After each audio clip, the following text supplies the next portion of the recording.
Allez, aujourd'hui, on plonge vraiment au cœur de nos cellules pour comprendre un processus absolument fondamental à la vie, la méiose. Pour commencer, partons d'une question que beaucoup se posent et dont la réponse, en fait, est purement biologique. Alors, voilà la question qui, de la mère ou du père, détermine le sexe d'un bébé. Eh bien, la réponse se cache dans nos cellules sexuelles, qu'on appelle aussi les gamètes. C'est assez simple, en fait. L'ovule de la mère contient toujours, systématiquement, un chromosome X.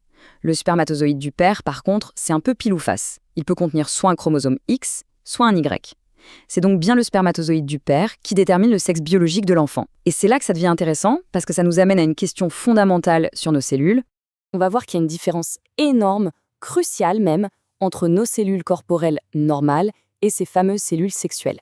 Pensez à nos cellules corporelles, celles de notre peau, nos muscles, bref, la grande majorité de nos cellules.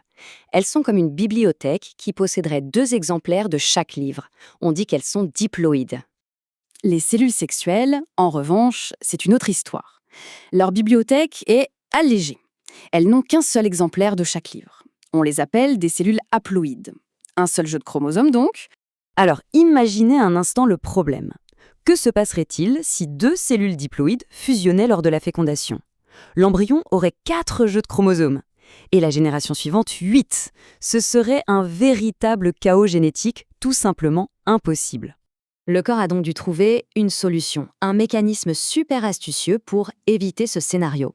Il s'agit d'un type de division cellulaire très spécial qui va permettre de réduire de moitié le nombre de chromosomes. Et ce processus, c'est la méiose. Alors comment ça se passe concrètement ? La méiose, c'est un ballet parfaitement chorégraphié en 2 grands actes. On a d'abord ce qu'on appelle la division réductionnelle, la méiose I. Son nom l'indique, elle réduit le nombre de chromosomes. Puis vient la division équationnelle, ou méiose 2, qui, elle, ressemble un peu plus à une division cellulaire classique. Donc, premier acte, la méiose I. L'objectif principal ici, c'est de séparer les paires de chromosomes homologues.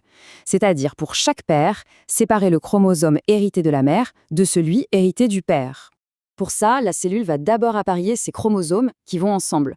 Ensuite, ces paires bien formées vont s'aligner bien sagement au milieu de la cellule. Et enfin, c'est la séparation. Chaque chromosome d'une paire est tiré vers un côté opposé de la cellule.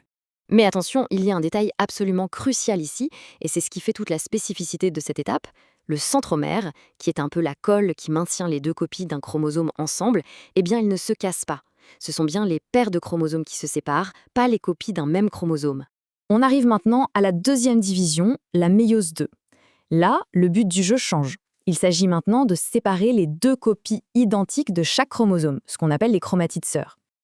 Le processus se répète. Les chromosomes s'alignent une fois de plus au milieu. Mais cette fois-ci, le centromère se divise enfin. Et hop, les 2 copies sont séparées et tirées chacune de leur côté. Alors, après ces 2 divisions complexes, à quoi est-ce qu'on arrive ? Quel est le bilan de l'opération ? Et voilà le résultat. On est parti d'une seule cellule mère diploïde et on arrive à la fin avec 4 nouvelles cellules. Et la magie, c'est que chacune d'entre elles est haploïde, avec exactement la moitié de l'information génétique de départ. On peut aussi suivre toute cette histoire en regardant comment évolue la quantité d'ADN dans la cellule au fil du temps. C'est assez logique. Avant que tout ne commence, la cellule double son ADN, on passe d'une quantité 2Q à 4Q. Après la première division, on divise par 2 cette quantité.